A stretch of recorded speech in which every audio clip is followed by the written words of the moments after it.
ফিতনাতান লা তুসিবান্নাল্লাযীনা যালামু মিনহুম খাসসা।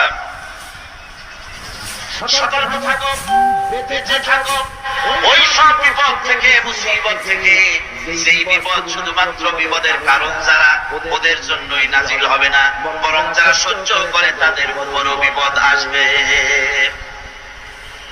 সারা বিপদের কারণ, গুনাহের কারণ শুধু আড়াই ধ্বংস হবে না, যারা সহ্য করবে তাদেরকেও আযাবের মধ্যে বিপতিত হতে হবে। একটা দৃষ্টান্ত দিলে বুঝবেন। আপনার বাড়ির সামনে ট্রেনের ভিতরে বিড়াল মরে পড়েছে, কুকুর মরে পড়েছে, আপনি নাকের উপর দিয়ে যান, বাড়িওয়ালা ভালাইতেছে না, আপনিও ভালাবার চেষ্টা করতেছেন না। এখন এইটা পচে গলে দুর্গন্ধ হয়ে পরিবেশ